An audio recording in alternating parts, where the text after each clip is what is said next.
Olá, queridos, bom dia, graça e paz. Eu sou a Flávia Teixeira e hoje nós vamos estudar um pouquinho sobre Provérbios 25, né? Nós vamos orar para começar essa mensagem. Sejam bem-vindos, que vocês possam estar conosco, aprendendo, se conectando, né, à palavra do Senhor. Pai de amor e bondade, Senhor, obrigada, Senhor Jesus, por mais, Senhor Jesus, um dia em tua presença, Senhor. Senhor, abençoa, Senhor Jesus, essa aula, Senhor, que possa, Senhor Jesus, falar, Senhor, aos corações, Senhor, que possamos, Senhor Jesus, ser ministrados, Pai, e usados por Ti, Pai, para a honra e glória do Teu nome, Pai. É o que eu te peço e já te agradeço, em nome de Jesus, amém. Queridos, hoje nós vamos falar sobre compilar e praticar. Nós estamos estudando Provérbios 25. Já pega a sua Bíblia em casa, já abre em Provérbios 25 para que a gente possa compartilhar esse momento juntos, né? Antes eu queria saber quem está aqui conosco. Já escreve aí seu nome, já dá um bom dia e que você possa ser muito bem-vindo a essa aula, né? Compilar e praticar. Estes são os outros provérbios de Salomão, compilados pelos servos de Ezequias, rei de Judá. Provérbios 25:1, né? Compilar. O que a gente tem ideia por compilar? Compilar é reunir, agrupar, né? Num único local, todas as ideias coletadas, né? E praticar é o tornar o efeito em si. E foi isso que nós vamos ver que o servo Ezequias fez, né? Ele é personificação desses provérbios de Salomão, né? Ele teve como base um caráter reformista, né? Ele rompeu um legado, teve um caráter reformista e teve piedade e avivamento espiritual, né? Olha qual importante. Ele compilou e praticou, né? Nós vamos falar sobre isso hoje. Para tanto, nós vamos, né, estudar sobre o contexto histórico, né, para que nós possamos ver no mesmo nível como ocorreu isso, né? Então, assim, Ezequias governou Judá após a queda do reino norte de Israel, que já havia sido submetido pela potência assíria, filho de Acais. Ao assumir o trono, Ezequias buscou a independência da Assíria, parando de pagar o tributo. Isso levou à invasão de Judá pelo rei assírio Senaqueribe. Durante o seu reinado, o rei da Assíria, Senaqueribe, ameaçou destruir Judá. Ezequias orou a Deus e o profeta Isaías anunciou que Deus livraria Jerusalém. Naquela noite, um anjo do Senhor matou milhares de soldados assírios e Senaqueribe fugiu. O que a gente vê nesse contexto histórico, né? Nós vamos ter três figuras importantes que eu quero que vocês observem e que vocês se lembrem no decorrer da mensagem, né? Um é Acais, né? Ele foi rei de Judá antes de Ezequias. Nós estamos estudando Provérbios 25 e tendo como personificação Ezequias. Então, assim, Acais foi pai de Ezequias. Ele teve no reinado durante 16 anos. Só que ele era um rei que ele fechou os templos, né? Ele fez sacrifícios pagãos e ele pegou os valores, os impostos, para pagar pela presença bélica ali do rei da Assíria, para ficar em todo um território. Então, o que acontece? Ele foi um rei, né, que se voltou contra totalmente ao Senhor. E isso é muito importante que a gente possa guardar nesse momento, né, sobre Acais. E depois do seu reinado veio o quê? Veio Ezequias, que era seu filho. Esse é um momento importante que a gente tem que guardar. Ezequias foi um rei totalmente reformista. Ele rompeu com um legado pré-determinado pelo seu pai.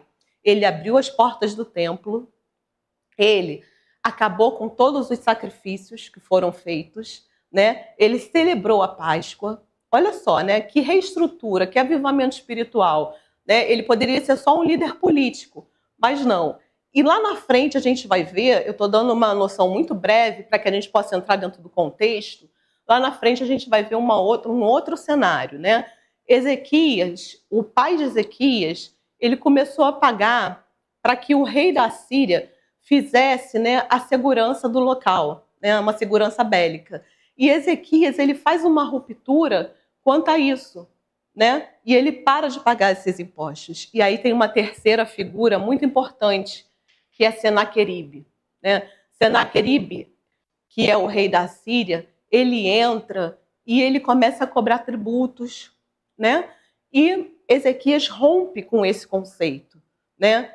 E a gente já viu lá em Provérbios 25:1, a gente viu no início da mensagem que Ezequias compilou todo o conceito dado, né, por Salomão.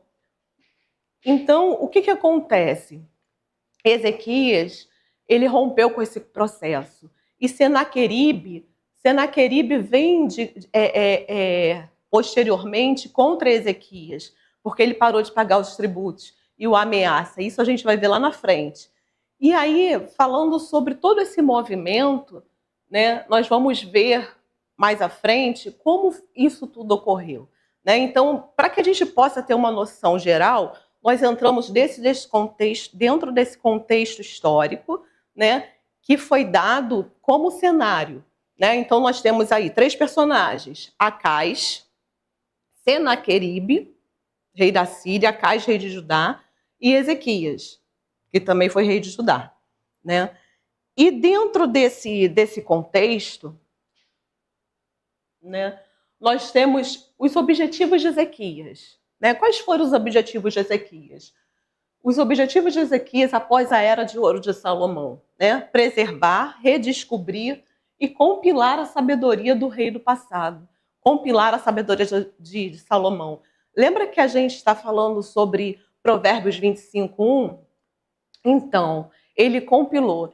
E por que eu entrei dentro de um contexto histórico? Justamente para que a gente tivesse uma base do que estava acontecendo naquele momento, né? Para não entrar direto em Provérbios, a gente entrou um pouquinho antes para ver o que estava acontecendo, como estava sendo feita toda uma trajetória, né? E o que a gente vê? A gente vê que a preservação, redescobrir o que ele fez, né? Quais foram os objetivos de Ezequias, né? Ele era um curador de verdade, né? E hoje em dia nós ainda precisamos de líderes que causem a restauração e o avivamento espiritual do seu povo. Nós precisamos de servos que estejam dispostos, né, a romper com barreiras e possam servir ao Senhor de todo o coração. Então, assim, isso vem, né, de contraponto aos dias atuais. E o que acontece?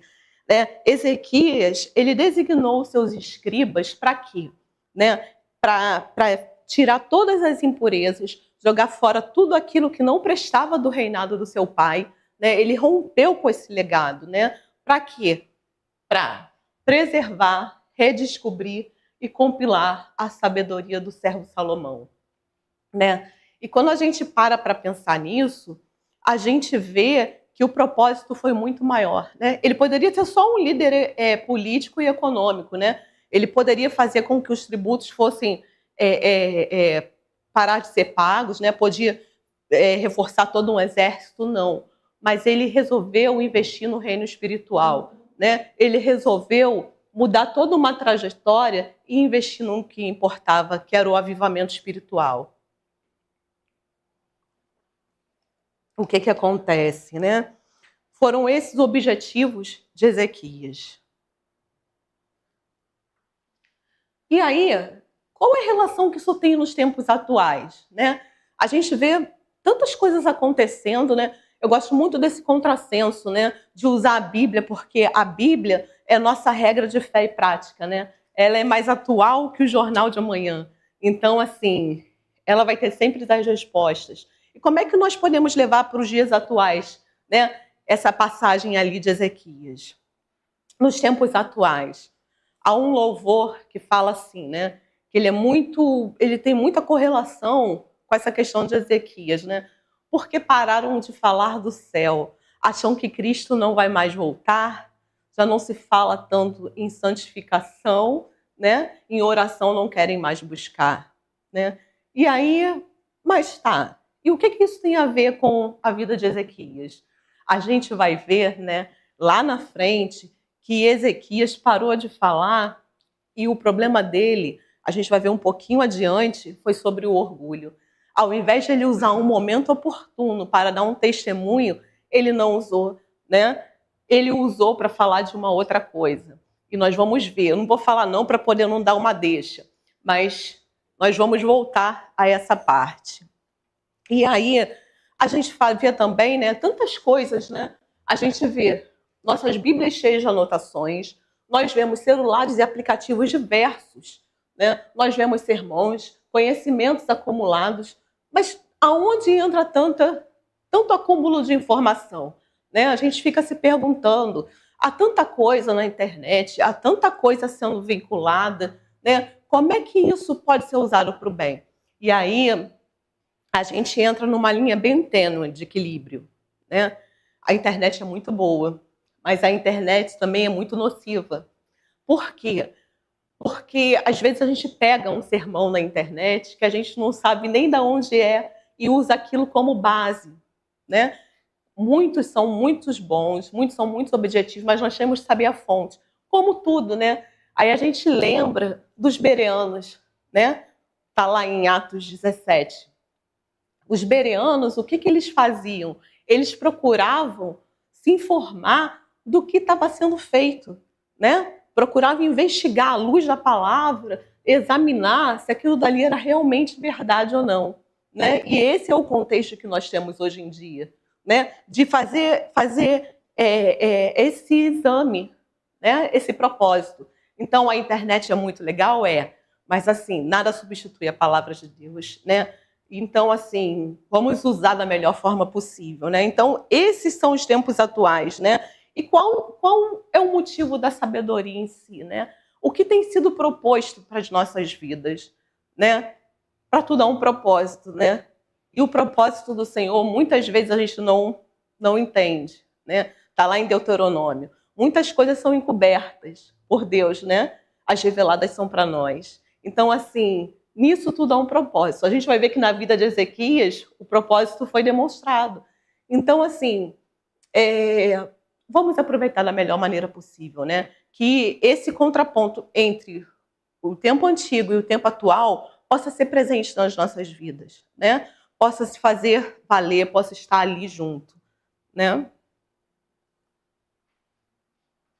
E aí nós vamos entrar em Provérbios 25:2, né? A glória de Deus está nas coisas cobertas, mas a honra dos reis está em descobri-las. Deus cobre seus propósitos, não para confundir, mas para que tenhamos uma busca mais profunda. A fé ativa é investigadora. Bereanos examinavam a palavra. A glória de um rei, de um líder, de um pai, de uma mãe, de qualquer seguidor de Cristo, está no exercício da mordomia, da gestão da própria vida.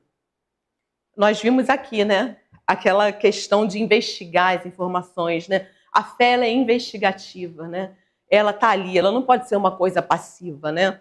E nós vimos também sobre os bereanos, né? Lembra que eu falei sobre os bereanos, que eles examinavam a palavra para ver se era aquilo dali mesmo, né? E os propósitos do Senhor. Muitas vezes nós não entendemos quais são os propósitos do Senhor, né? Eu me lembro uma vez, vou dar um testemunho. Eu fui chamada para dar uma mensagem sobre gratidão. Meu pai tinha acabado de levar um tombo e nesse tombo ele perdeu a memória. E aí eu falei assim, Senhor, como é que eu vou falar sobre gratidão? Né? E fiquei muito apreensiva com isso, porque é uma responsabilidade, né? Quando a gente fala da palavra de Deus. E aí eu fiquei pensando muito tempo sobre isso e eu falei, Senhor, e comecei a orar. E aí Deus falou bem claro comigo. Quer motivo maior de gratidão, né? Olha o livramento que ele teve. Ele caiu de 2 metros de altura. E o livramento que ele teve era o motivo da gratidão. Então, assim, os propósitos do Senhor são muito maiores do que aquilo que a gente possa, aos nossos olhos humanos, enxergar. Né? A gente tem uma visão muito embaçada, muito limitada de quais são os propósitos do Senhor. Né? Eles vão muito além daquilo que a gente imagina. Então, assim, esse testemunho, sabe? Na época eu fiquei pensando, gente, a gente diz tanta coisa, a gente fala tanta coisa, né? E a gente às vezes quer agradecer por algo, mas não entende, né, que o propósito do Senhor é muito maior. Quantas coisas, né? Quantas vezes em nossas vidas nós temos livramentos? Quantos livramentos diários nós passamos e nós não vemos, né? Então, assim, gratidão, né? Quando se fala em gratidão. Então, o que acontece?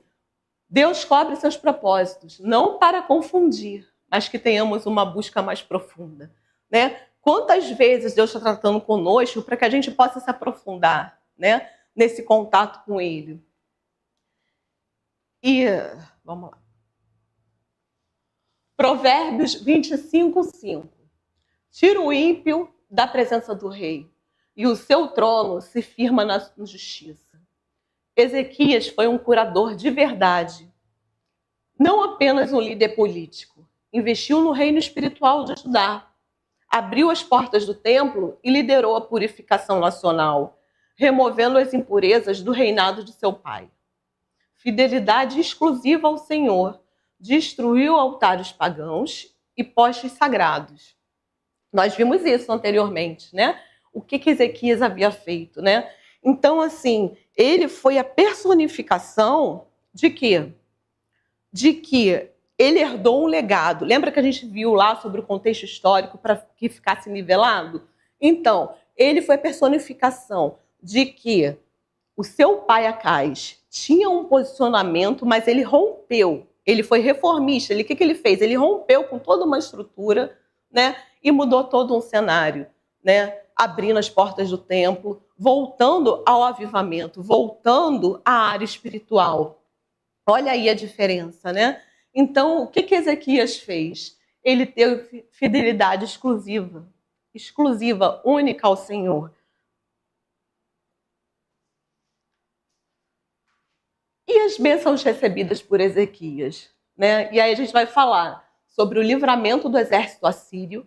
185.000 soldados foram abatidos pelo anjo do Senhor, cura milagrosa de uma doença terminal, onde Deus acrescentou 15 anos à sua vida e fez o sol retroceder como sinal. E aí a gente volta lá em Ezequias, né? Ezequias começou a receber bênçãos do Senhor, né? E o que essas bênçãos elas fizeram na vida de Ezequias, né? Ezequias voltava-se ao Senhor, teve fidelidade exclusiva ao Senhor, e o Senhor honrou, né? Lembra que a gente falou sobre Senaqueribe, que era o rei da Síria, quando eu dei o contexto geral? Então, por que eu falei nesse nome no início? Para que você pudesse guardar agora para esse contexto que a gente viu de Provérbios. Senaqueribe era o rei da Síria, né? E o pai de Ezequias, Acais, que foi o primeiro rei, o que ele fazia? Ele pegava e cobrava, ele pegava todo o dinheiro que tinha dentro do templo e usava para pagar o exército, né? Para que tivesse um domínio, né, da região e que tivesse, assim, uma concentração para que não invadissem o território.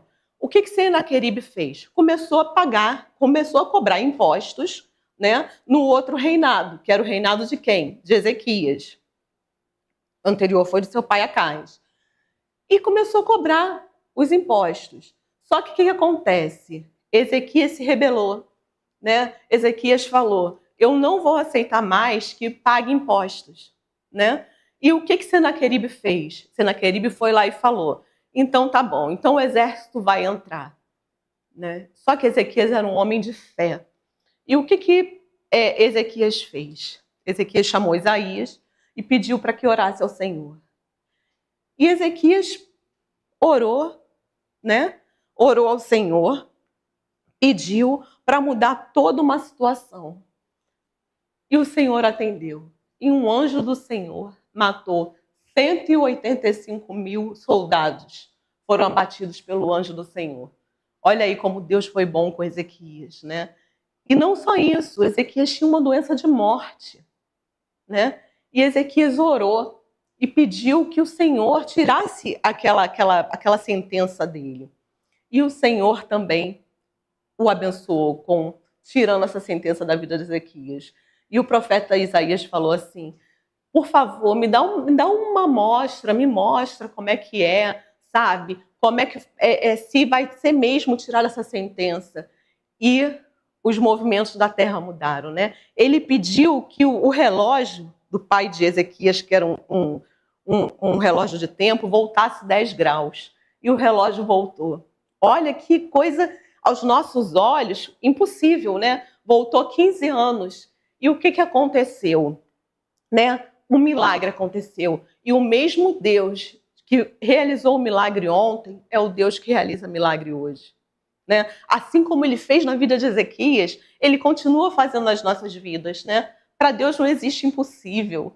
Né? Ele acabou com uma sentença de morte, né, na vida de Ezequias. O que ele fez? Ele restaurou. Né? Ele trouxe de volta a vida de Ezequias, dando mais 15 anos de vida, fazendo com que Ezequias, né, vivesse mais 15 anos, fazendo que todo um exército fosse abatido, porque Ezequias não se dobrou, não se rompeu ao rei Senaqueribe, né? E isso fez o quê, né? Com que o Senhor prevalecesse. Então, quantas bênçãos Ezequias recebeu, né? E a Bíblia diz uma coisa muito interessante que eu estava lendo, né? Que eu parei para refletir, foi que Ezequias, na hora que ele orou, ele virou de costas, né? Quando você vira de costas, você não vê o que está atrás, ou seja, você não se distrai, né? É no secreto, é no relacional que Deus age, né? Então, assim, Ezequias tinha toda uma presença de Deus. A oração profunda mudou uma história, né? No primeiro cenário de crise, a oração é o caminho, né? No primeiro cenário de crise, o contato com o Senhor é o caminho, né? Então, assim, uma oração profunda mudou o cenário. Uma oração profunda mudou a história, né? Ali, só ele e Deus, naquele momento ali único, né? E o Senhor mudou. Então, quantas bênçãos, né? Quantas bênçãos recebidas por Ezequias. Como foi abençoado. Só que, se terminasse aí, estava tudo bem. Mas o que nós vamos ver? Né? Provérbios 25, 27. Assim como comer muito mel não faz bem, buscar a própria glória não é uma honra verdadeira. E a gente vai usar também uma outra passagem bíblica, que eu separei aqui, que é 2 Crônicas 32, 31.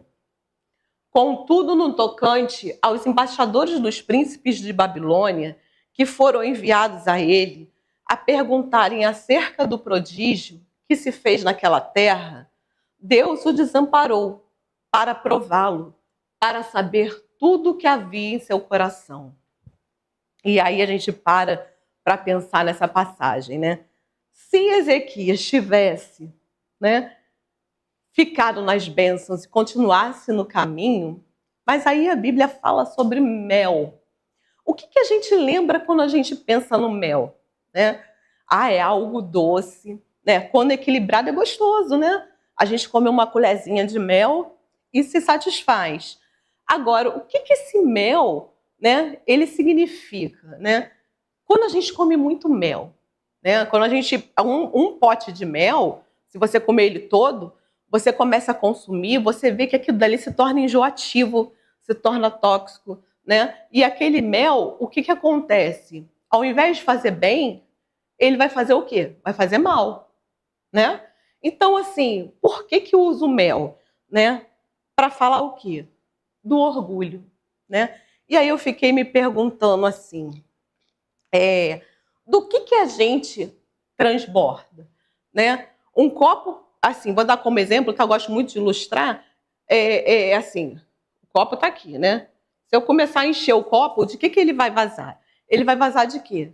De água. Por quê? Porque ele está cheio de água, não é verdade? Então, assim, a gente transborda daquilo que a gente está cheio, né? Se é de orgulho, a gente vai transbordar de orgulho, né? Se é da presença do Espírito Santo, a gente vai transbordar da presença do Espírito Santo, né? Então, assim, lembra sempre dessa ilustração do copo d'água, né? Quando vocês pensarem sobre isso.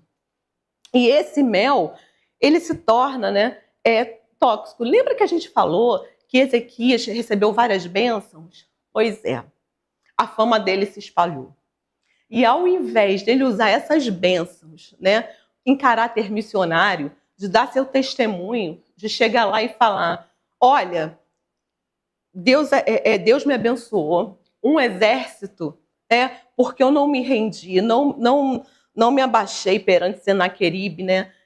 Um exército foi destruído, né? Deus prolongou, minha sentença de morte foi vencida, não. Ezequias fez justamente ao contrário, né?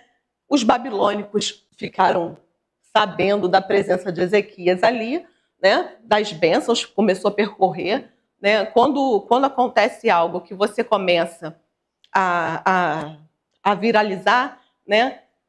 Qual é o seu procedimento, né? Como você reage? E foi isso que aconteceu na vida de Ezequias, né? E aí ele começou a falar sobre os deuses, né? Começou a falar sobre a sua área ali de atuação e começou a mostrar as dependências do palácio. Só que as dependências do palácio que ele começou a mostrar eram o quê? Né? Era as riquezas. Começou a abrir o palácio, né? Quantas vezes a gente dá brecha, né, para que certas situações aconteçam, né? Por não andar na linha com o Senhor, né? Então, assim, o que aconteceu ali na vida de Ezequias, né? Ele abriu todo o palácio para os babilônicos, mostrou os tesouros. Ao invés de se render ao campo missionário e mostrar um testemunho da sua vida, ele mostrou o palácio, mostrou o que estava acontecendo, mostrou tudo que ele tinha, né? Ele meio que abriu para o inimigo tudo aquilo que estava ali, né? Ele não usou. Por quê? Se lambuzou no mel, né? No mel do orgulho, se lambuzou naquilo que ele achava que era importante no momento, né? Vamos lá. Provérbios 25, 28. Como a cidade com seus muros derrubados, assim é quem não sabe dominar. Momentos de orgulho podem semear destruição futura. Foi justamente isso que nós vimos, né, aqui. Momentos de orgulho podem semear destruição futura, né? E foi isso que aconteceu com a vida de Ezequias. A gente vai ver o que aconteceu com ele lá na frente, né? Nós vamos ver o que aconteceu com o seu legado, né, que foi seu filho Manassés, né? Ele expôs todas as riquezas. E o que aconteceu? Ele foi saqueado, né? Os babilônicos viram as dependências do palácio, viram tudo que ele tinha ali, né? E o que ele fez? Foi totalmente saqueado, né? Então, assim, se ele tivesse usado, né, o momento dele para agir de uma outra forma, talvez isso não tivesse acontecido, né? Provérbios 25, 28. Como a cidade com seus muros derrubados, assim é quem não sabe dominar-se. Momentos de orgulho podem semear destruição futura. Ecos da escolha. Ao invés de pedir misericórdia para gerações futuras, ele respondeu que seus dias seriam de paz e segurança. Míope e egoísta, preocupado com sua própria vida. Apatia em relação à sua geração. O legado que deixaria. Está lá em Isaías 39. Eu coloquei ali a referência bíblica, Isaías 39, que é justamente o texto que fala sobre isso, né? Sobre essa parte, né? Que ele foi míope. O que é uma pessoa míope, né? Ela tem o quê? A visão distorcida. E uma pessoa egoísta só pensa naquilo que dá benefício para ela. E quando ele foi questionado, qual foi a resposta que ele teve, né? Os meus dias são de paz e segurança. Ele não procurou saber sobre o legado. Ele não procurou saber, né, sobre a sua futura geração. Ele queria paz e segurança no momento atual. Ou seja, ele estava pensando o quê? Ele estava pensando somente nele, né? E hoje em dia a sociedade está muito assim, né? A gente pensa às vezes muito em si, né? E não pensa no próximo. Então, o que acontece? Nós vimos, né, sobre Acais, né, que foi pai de Ezequias, ficou durante 16 anos. nós vimos sobre Ezequias 29 anos, né? E nós vamos ver agora o que a apatia, né? O que gerou, né, essa escolha de Ezequias, né? Ecos de uma escolha, né? Por que o ecos de uma escolha? Porque gerou, sabe o quê? Que seu próximo legado, seu filho Manassés, né, voltasse ao legado do avô. Lembra que logo no começo, quando eu entrei no contexto histórico, Acais, que era o rei de Judá, ele teve um legado em que ele fechou as portas do templo, ele fez rituais pagãos, ele sacrificou os próprios filhos. Pois é, Manassés vai repetir essa história, né? Olha aí as escolhas de Ezequias, o que geraram. E Manassés, que vai ser o próximo rei, vai repetir toda essa história, né? Então, assim, nós temos o poder de escolha, o eco de uma escolha, né? Olha como é que gerações, legados são mudados através do posicionamento das escolhas que nós fazemos, né? Então, aconteceu isso. O legado de Ezequias. Após a morte, ele foi sucedido por seu filho Manassés, como nós vimos. Manassés foi um rei maligno de Judá. Ele ergueu altares a Baal, encheu o templo de ídolos, praticou feitiçaria, sacrificou seu próprio filho no fogo. Ezequias gerou vácuo espiritual que a apostasia de Manassés preencheu. Olha aí a escolha que ele fez, né? Ezequias tinha sido tão bem sucedido, né? Ele teve um avivamento espiritual para o povo, ele teve uma restauração, né? Ele voltou com a celebração de Páscoa, né? Ele abriu o templo, ele voltou a estrutura toda para o Senhor, mas um momento de escolha dele, né? De abrir o palácio, mostrar, ao invés de usar um testemunho para edificar vidas, ao invés disso, quando ele abriu o palácio, que ele mostrou tudo, e ele se viu na mão dos babilônicos, né? O que aconteceu? Ele retrocedeu, né? E aí, quem vai pagar com isso? Manassés, né? E aí a gente vai ver que vai passar por um longo período ainda usando isso, né? E Manassés voltou à apostasia, à idolatria, né? Tudo por quê? Por causa de uma escolha. O que se vê na sua casa? Né? É uma pergunta que a gente faz. A gente vê sobre a vida de Ezequias, a gente vê sobre a vida de Manassés, a gente vê sobre a vida de Acais, né? Todos da mesma família. E aí, assim, o que se vê na sua casa? Isaías 39, 4. E disse ele, que foi que viram em tua casa? E disse Ezequias, viram tudo quanto há em minha casa. Coisa nenhuma há nos meus tesouros que eu deixasse de lhe mostrar, né? O que eles viram na casa de Ezequias, né? Eles viram os tesouros, né? Eles viram tudo que tinha ali. Só que o Senhor nos dá graça e misericórdia, né? Ele é misericordioso, né? E a gente vai ver mais à frente que Ezequias se arrependeu, né? Ele se volta ao Senhor, ele se humilha, né? E ele pede perdão e o Senhor o perdoa, né? A graça de Deus, ela é restauradora. E Manassés também se arrepende, né? Passa por um processo mais doloroso, né? A Bíblia diz que ele é levado por ganchos no nariz, levado acorrentado com correntes de bronze, e aí ele vai sendo arrastado, vai humilhado, ainda vai com o coração meio duro para a prisão, e chegando na prisão, o que ele faz? Ele se humilha perante o Senhor e ele pede perdão. E mais uma vez o Jesus o perdoa, né? E como é bom isso, né? Nós não somos merecedores, né? Mas o Senhor deu o seu único filho para que morresse por nós na cruz, né? E para que pudéssemos ter vida nele, né? Pela graça sois salvos por meio da fé, isso não vem de vós, é dom de Deus.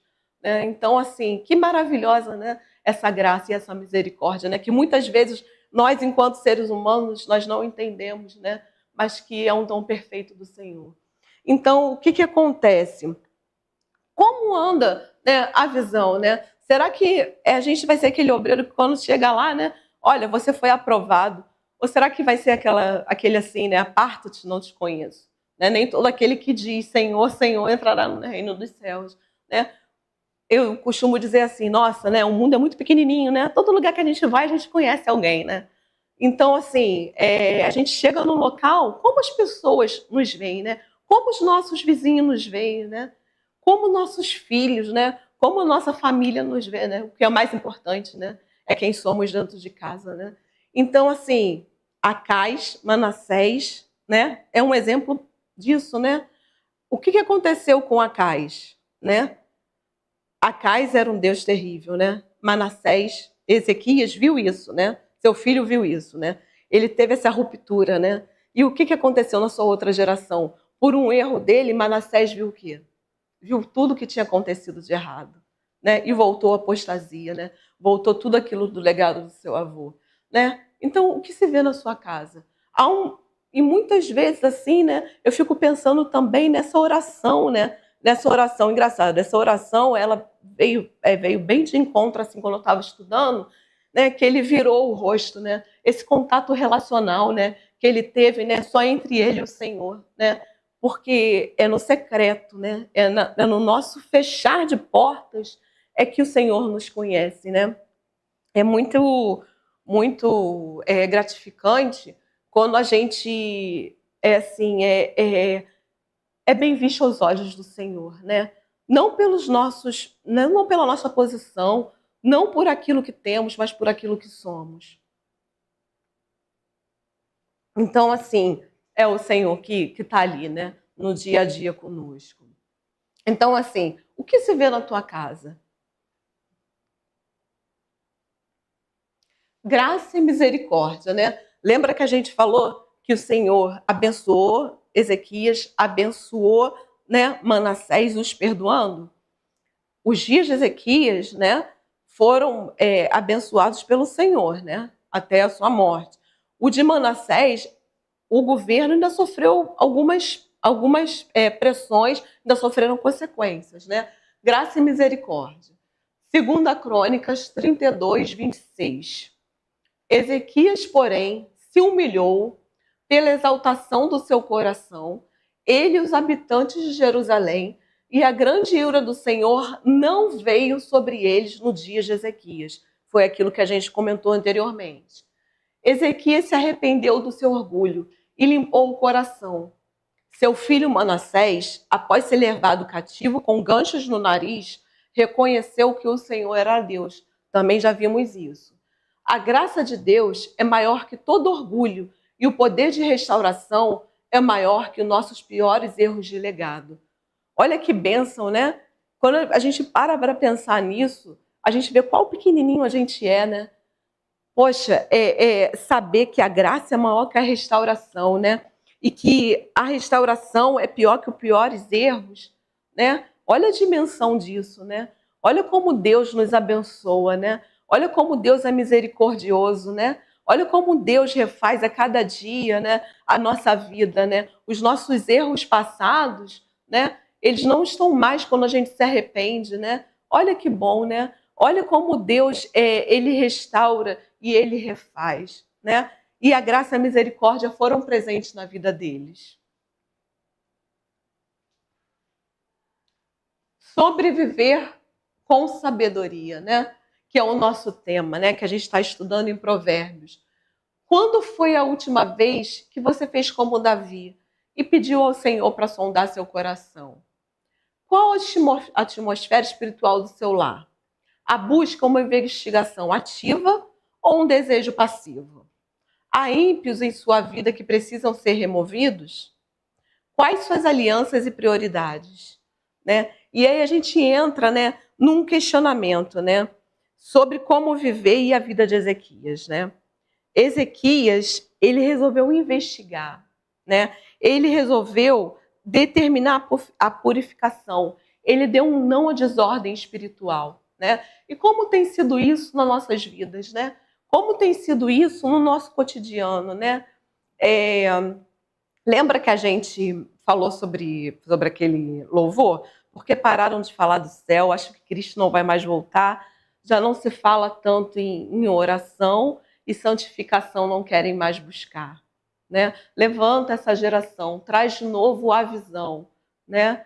Vem trazer de novo, né?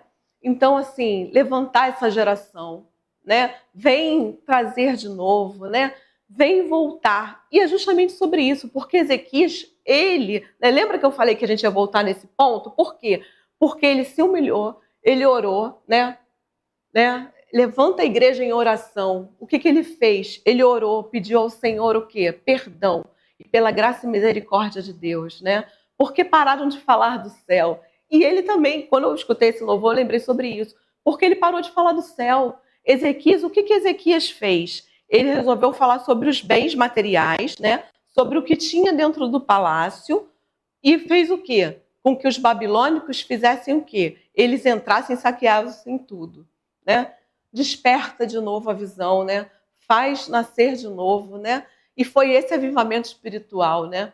Foi esse avivamento que Ezequias teve no início. E o que acontece? Investigar, né? Há ímpios que precisam ser removidos, não é verdade? Aprendizados inspirados por Ezequias. Ele não aceitou a desordem espiritual, teve coragem de investigar e determinação em purificar, né? O mel do orgulho o tentou, mas houve o quê? O arrependimento, né? E as reflexões geradas. Vigiar o coração para não se ocupar da própria glória. Redirecionar a glória para Deus. Reconstruir muros, domínio próprio, língua, redes sociais, né? Então, assim, reconstruir muros, né? Ezequias teve essa coragem, né, ao arrependimento, né? Reconstrução de muros, né? Quantas vezes, né, a gente foge do domínio próprio, né? Quantas vezes a gente tem que voltar lá em Gálatas 5, né, 23, falando, né, sobre os frutos do Espírito, né? O fruto do Espírito, né, é uma mudança, né, de dentro para fora, né? Mudança de caráter de dentro para fora. E aí o Senhor vem e nos abençoa com seus dons espirituais, né? Que é dado pelo Espírito Santo de fora para dentro, né? Então, assim, domínio próprio, né? Ezequias não teve esse domínio próprio na hora que os babilônicos foram e que ele teve ali toda uma situação na mão, né? De mostrar, né? Seus testemunhos, ele mostrou o que? As riquezas do palácio. Em consequência disso, foi saqueado. Então, é esse domínio próprio, né? A reconstrução de muros do domínio próprio, né? É justamente essa, né? É justamente nesse ponto, né? Então, assim, ele teve coragem, né, de reconstruir muros, né? E o que mais, né? Ele se arrependeu, né? Ele se lambuzou de mel, mas ele se arrependeu, né? E aí a gente gera essas reflexões, né? De vigiar o coração, de direcionar a glória para o Senhor, né? De reconstruir muros, né? E aí a gente entra num ponto, né, dos dias atuais. Os dias atuais, com a internet, né, a gente tem que fazer uma avaliação, como a gente já viu, né, para ter algo proveitoso, né, do que colher, né. Então, assim, essa é toda uma trajetória dada de aprendizados inspirados na vida de Ezequias em Provérbios 25, que a gente está estudando, né, porque Ezequias foi a personificação de todo um compilamento dado por Salomão, né? Então, assim, quais foram os aprendizados? E aí a gente vê a conclusão, né? Que é um propósito transgeracional, né? Ao olharmos a história de Ezequias, nos perguntamos: estamos vivendo para o nosso conforto ou o nosso legado? Que as dificuldades não nos levem à apatia, mas à intercessão, e que possamos sacrificar nosso conforto hoje por nosso bem-estar espiritual do amanhã, né? Então, quais são, né, os nossos propósitos, né? Como tem sido, né, a nossa vida, né? Ele é transgeracional, né? Ele vai de geração em geração, como nós vimos, né? Por que transgeracional? A gente viu que foi todo um legado, né? Acais, Ezequias, Manassés, né? E Ezequias teve essa reforma, né? Teve esse posicionamento, né? Através dessa lição, né? De Provérbios 25, a gente viu sobre liderança, a gente viu sobre domínio próprio, a gente viu sobre sabedoria, né? Então, assim, foi uma ilustração sobre testemunho, sobre palavra, sobre vivência, sobre o contexto histórico, mas também vivido nos tempos atuais, né? De como aplicar nas nossas vidas, né? Porque como nós começamos no início, né? Os provérbios foram compilados, né? Compilar e praticar, né? Compilar, né? Que é aquela junção, e praticar, tornar em efeito, né? Em efeito, toda aquela parte teórica que nós aprendemos, né? É colocar no dia a dia, né? E a coletânea de ditados de Salomão, né? Com foco em liderança, domínio próprio, sabedoria, a gente viu lá em Provérbios, né? Como nós estamos estudando. Provérbios 25, de 1 a 5, né? A sabedoria dos reis e a glória de Deus, né? Provérbios 25, de 6 a 7, humildade e presença, né? Provérbios 25, de 8 a 15, né? Nós vimos prudência e paciência, né? E Provérbios 25, 16 a 28, né? Autocontrole e moderação na vida. E o mesmo Deus de ontem é o Deus de hoje. O mesmo Deus que fez na vida de Ezequias continua fazendo nas nossas vidas, né? O poder de restauração, baixa um posicionamento nosso, né? O poder de mudança, né? E que possamos aplicar, né? Toda essa lição nas nossas vidas, né? E assim como Ezequias, se a gente já percorreu algum caminho, né, errado, que a gente possa se arrepender e se voltar ao Senhor, né? E que as nossas gerações, né, que a bênção se prorrogue de geração em geração, né? E que a palavra de Deus, né, possa ser sempre, né, usada como testemunho, né, para a honra e glória do seu nome. Isso é o que Provérbios 25 aqui nós aprendemos, né? E que a gente possa sempre se lembrar também, né, do copinho de água, né, do que está cheio, né? E que possa ser sempre da presença do Espírito Santo, né? Que ele possa fazer um diferencial em nossas vidas, né? Eu vou orar agora, terminando a mensagem, né? E que o Senhor abençoe a cada um que esteve aqui presente, tá bom? Pai de amor e bondade, Senhor, obrigada, Pai, por estar, Pai, mais uma vez em tua presença, Senhor. Senhor, venha de encontro, Pai, a cada lar aqui representado, Pai. Que, Senhor Jesus, cada vida aqui, Pai, possa, Senhor Jesus, ter um encontro contigo, Pai. Que, Senhor Jesus, aqueles familiares, amigos, conhecidos, Pai, que ainda não lhe aceitaram, Pai, como seu único suficiente Salvador, Pai, possa, Senhor Jesus, tomar, Pai, esse posicionamento, Pai. Que vidas, Senhor Jesus, possam ser restauradas, Pai, transformadas, Pai. Porque, Senhor Jesus, apesar de nós, Pai, Tu continua, Senhor Jesus, nos usando, nos capacitando, Pai, para que, Senhor Jesus, possamos vir a falar do Teu nome, Pai. Que, Senhor Jesus, a Tua glória, Pai, possa ser manifesta, Pai, em cada, Senhor Jesus, família representada, Pai. Venha, Senhor Jesus, de encontro, Pai, a tudo aquilo, Pai, que engrandece a Tua presença, Senhor. Que como Ezequias, Senhor Jesus, nós possamos, Senhor Jesus, ter um avivamento espiritual, Pai. E que possamos manter, Senhor, esse avivamento, Pai. Abençoa, Senhor Jesus, a cada um, Pai. Obrigada, Senhor Jesus, por estar em Tua presença, Pai. É o que eu te peço, Senhor, já te agradeço, Pai, em nome de Jesus, Pai. Amém. Graça e paz.